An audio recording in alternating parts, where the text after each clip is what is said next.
If we go back in history, in India, outside India, we were talking about smart cities, a concept which is not Indian. India is a land of villages. Even now, 60% of our population lives in villages. It is a society, it is a civilization which has evolved from villages. Whereas in the US, when the white man conquered the tribals in the US, they had no option but to have an artificial civilization imposed on that land, which was obviously urban. There are a lot of issues on urbanization versus rural, urban vis-a-vis rural growth. Not getting into that.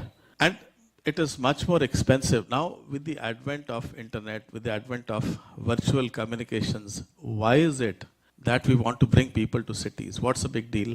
Just see the correlation between urbanization and cost of living in most of the urbanized countries. All the time we talk about development. And when I say development within quotes, what do we mean by development? How do we define development? Is it about big roads, big cars? What is it that we are trying to talk about?